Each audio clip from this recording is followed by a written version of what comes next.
श्री स्वामी समर्थ. स्वामी महाराज तुमच्या मनातील सर्व चांगल्या इच्छा पूर्ण करोत ही स्वामीचरणी प्रार्थना करते आणि आजच्या व्हिडिओला सुरुवात करते.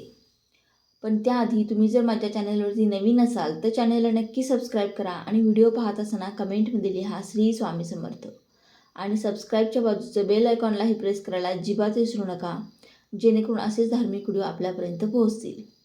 तर 10 नोव्हेंबर शुक्रवारी धनत्रयोदशी आलेली आहे. या धनत्रयोदशीलाच हिंदीमध्ये धनतेरस असंही म्हणतात. अनेक श्रीमंत लोक धनत्रयोदशीला सोनं, चांदी, मौल्यवान रत्न, जमीन, जुमला, प्लॉट्स आणि वाहनांची खरेदी करताना दिसतात.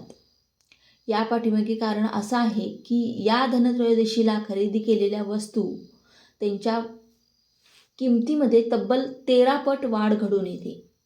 अर्थात या वस्तूंपासून आपल्याला फायदाच फायदा होतो.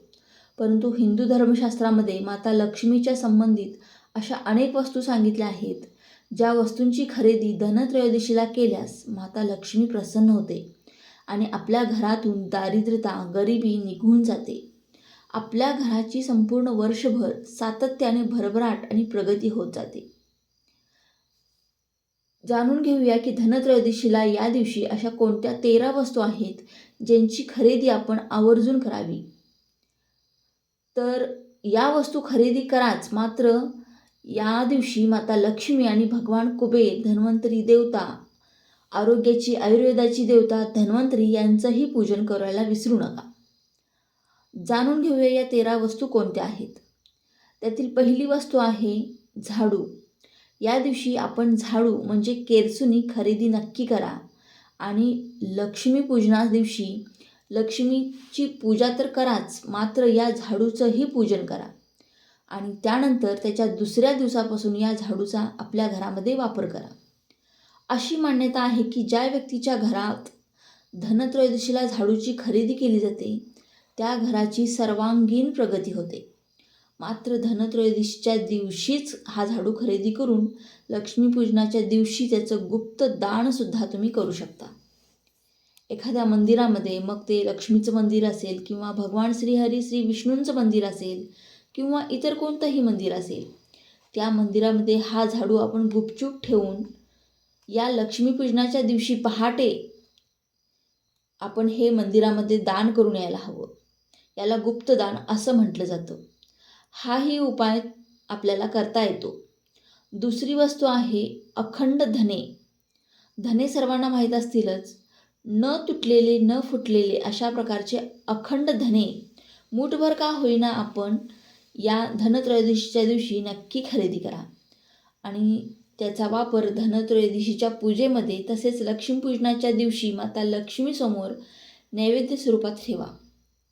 जेव्हा तुम्ही लक्ष्मीपूजनाच्या दिवशी माता लक्ष्मीचं पूजन करता आहात तेव्हा लक्ष्मीसमोर आपण एका वाटीमध्ये हे मुठभर धने ठेवा आणि माता लक्ष्मीला आपल्या घराच्या भरभराटीसाठी प्रार्थना करा. लक्ष्मीपूजन झाल्यानंतर दुसऱ्या दिवशी आपण एका कुंडीमध्ये हे धने टाकून त्याची काळजी घ्या.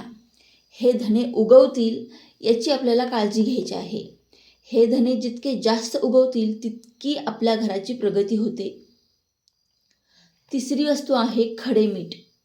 या धनत्रयोदशीच्या दिवशी या मोठ्या खड्या मिठाची खरेदी करा आणि दिवाळीच्या 5ही दिवसात आपल्या घराची फरशी पुसताना त्यामध्ये हे मोठं मीठ, खडे मीठ आवर्जून टाका. यामुळे घराचं शुद्धीकरण होतं. घरातून निगेटिव्ह एनर्जी, कोणत्याही प्रकारची बाधा असेल, कोणी काही केलेलं असेल, या तमाम प्रकारच्या बाधा घरातून निघून जातात. घराचं शुद्धीकरण होतं. चौथी वस्तू आहे गोमती चक्र. माता लक्ष्मीला गोमती चक्र, कवड्या ह्या अत्यंत प्रिय असतात. ही गोमती चक्र ज्या घरात असतात त्या घराची अत्यंत वेगाने प्रगती होते. अनेक मार्गाने त्या घरामध्ये पैसा येऊ लागतो. जेव्हा तुम्ही लक्ष्मीपूजन करणार आहात, लक्ष्मीपूजन करताना मातेसमोर ही गोमती चक्र नक्की ठेवा आणि मातेची पूजा करा. पूजा संपन्न झाल्यानंतर ही गोमती चक्र पिवळ्या किंवा लाल रंगाच्या कपड्यात व्यवस्थित बांधा आणि ही गोमती चक्र आपल्या तिजोरीमध्ये, कॅशबॉक्समध्ये, गल्ल्यामध्ये सांभाळून ठेवा. पाचवी वस्तू आहे कवडी. माता लक्ष्मी ह्या समुद्रमंथनातून प्रकट झाल्या होत्या आणि ह्या कवड्यांची उत्पत्ती ही समुद्रमंथनातूनच झालेली आहे आणि म्हणून माता लक्ष्मीला कवड्या ह्या अत्यंत प्रिय आहेत. जर तुम्ही नशीबवान असाल तर या धनत्रयोदशीच्या दिवशी 5, 7, 9, 11 अशा कवड्या नक्की घेऊन या. जर तुम्हाला 1.25 किंवा 1 तोळा वजनाची कवडी मिळाली तर हे अत्यंत शुभ लक्षण आहे की माता लक्ष्मी तुमच्यावरती लवकरच प्रसन्न होणार आहे. तर अशा 7, 9 किंवा 11 कवड्या या माता लक्ष्मीचं पूजन करताना या कवड्यांचीही पूजा करा. त्यांना हळदी कुंकू अर्पण करा, फुलं अक्षता अर्पण करा आणि त्यानंतर या कवड्या लाल किंवा पिवळ्या कपड्यामध्ये बांधून आपण धनस्थानी म्हणजे आपल्या पैशाच्या कपाटामध्ये ठेवू शकतो. 6वी वस्तू आहे श्रीयंत्र. ज्या ठिकाणी श्रीयंत्र असतं त्या ठिकाणी माता लक्ष्मी नक्की वास करते. त्या ठिकाणी माता लक्ष्मीचं वास्तव्य नक्की तयार होतं. म्हणून जर तुमच्या घरामध्ये श्रीयंत्र नसेल तर आपण धनत्रयोदशीच्या दिवशी श्रीयंत्राची आवर्जून खरेदी करावी आणि त्याची प्रतिष्ठापना लक्ष्मीपूजनाच्या दिवशी नक्की आवर्जून करावी. यामुळे आपल्या घरामध्ये माता लक्ष्मीचा स्थायी वास हा नक्की निर्माण होतो असं म्हटलं जातं. 7वी वस्तू आहे 7मुखी रुद्राक्ष किंवा या 7मुखी रुद्राक्षांची माळ. रुद्राक्ष हे खरं तर अनेक मुखी असतात. त्यापैकी 7मुखी रुद्राक्ष हा माता लक्ष्मीला प्रसन्न करण्यासाठी आणि आपल्या वास्तूमध्ये लक्ष्मीचं वास्तव्य निर्माण करण्यासाठी असा हा 7मुखी रुद्राक्ष आपण नक्की खरेदी करा किंवा माळ खरेदी करून त्याची स्थापना आपल्या देवघरामध्ये करू शकता. या रुद्राक्षांच्या समोर ओम नमः शिवाय, ओम नमः शिवाय या मंत्राचा जप केल्यास महादेव प्रसन्न होतात आणि अशाही घरात माता लक्ष्मीचं वास्तव्य हे होतच होतं. 8वी वस्तू आहे मातीचे दिवे. आपण या धनत्रयोदशीच्या दिवशी मातीचे कमीत कमी 26 दिवे नक्की खरेदी करा. हे 26च का तर या 26 पैकी 13 दिवे या धनत्रयोदशीच्या रात्री आपल्या घरामध्ये प्रज्वलित करावे आणि उर्वरित 13 दिवे हे आपल्या घराच्या अंगणात, आपल्या घराच्या बाहेर प्रज्वलित करावे. अशी मान्यता आहे की धनत्रयोदशीच्या रात्री ज्या घरात 13 दिवे लावले जातात, त्या घराच्या अंगणात 13 दिवे लावले जातात, त्या घराकडे माता लक्ष्मी आकर्षित होते. त्या घराचं दुर्भाग्य निघून जातं, त्या घरातील लोकांचं भाग्य उजळायला सुरुवात होते. लक्ष्मी गणेशांची मूर्ती. आता 9वी वस्तू आहे लक्ष्मी गणेशांची मूर्ती. या धनत्रयोदशीला आपण नक्की लक्ष्मी गणेशाची मूर्ती खरेदी करा आणि या लक्ष्मी गणेशाच्या मूर्तीची पूजा आपण धनत्रयोदशीला किंवा लक्ष्मीपूजनाच्या दिवशी अवश्य करा. ही मूर्ती शक्यतो मातीची असावी किंवा धातूची. 10वी वस्तू आहे कुबेर यंत्र. ज्या प्रकारे श्रीयंत्राबद्दल सांगितलं आहे त्याच प्रकारे ज्या घरामध्ये श्रीयंत्र आहे, ज्या घरामध्ये श्रीयंत्र असतं त्या घराची सर्वांगीण प्रगती होते. त्याचप्रमाणे कुबेर देवता हे सर्व देवी देवतांचं धन एकत्रित ठेवणारे खजिनदार आहेत.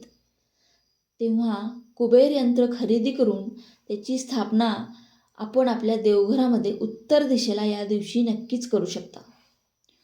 11वी वस्तू आहे सोन्या चांदीचे अलंकार किंवा दागिने. आपल्या कुवतीनुसार कमीत कमी 1 ग्रॅम का होईना किंवा अर्धा ग्रॅम का होईना सोनं चांदी या दिवशी नक्की खरेदी करू शकता. तसेच आपण सोन्या चांदीचे सिक्के या दिवशी खरेदी करू शकता. 12वी वस्तू आहे नवीन भांडी, विशेष करून पितळी भांडी. या दिवशी पितळी भांड्यांचं मोठं महत्त्व आहे. आपण कमीत कमी 1 तरी भांडं या दिवशी नक्की खरेदी करावं आणि ते घरी आणताना एखाद्या धान्याने, मग ते ज्वारी असेल, बाजरी असेल किंवा गहू असेल, तर ते त्यामध्ये भरून हे नवीन भांडं आपल्या घरी आणावं. यामुळे सुद्धा समृद्धी निर्माण होते. घरामध्ये धनधान्याची कमी पडत नाही.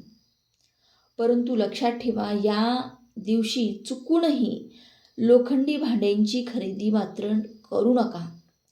यामुळे शनिदोष निर्माण होतो. शनीची 7.5 पाटी लागू शकते. तसेच राहू केतूचे दोषसुद्धा आपल्या पाठीशी लागू शकतात. आणि 13वी वस्तू आहे देवपूजेच्या संबंधित कोणतीही वस्तू.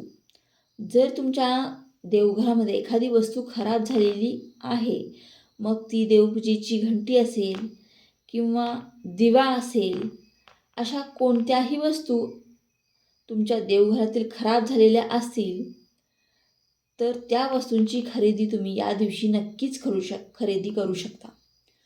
त्याचबरोबर धार्मिक ग्रंथ, या धार्मिक ग्रंथांची खरेदी या दिवशी तुम्ही नक्कीच खरेदी करणं अत्यंत शुभ मानलं जातं. तर या काही वस्तू आहेत, या आपल्याला धनत्रयोदशीच्या दिवशीच आपल्या घरामध्ये खरेदी करून आणायच्या आहेत. तर चला, झालेली ही सेवा मी स्वामींच्या चरणी अर्पण करते. व्हिडिओ आवडला असेल तर लाईक, शेअर, सबस्क्राईब करा. भेटूया पुढच्या एका नवीन व्हिडिओमध्ये. तोपर्यंत सर्वांनी आपली काळजी घ्या. श्री स्वामी समर्थ.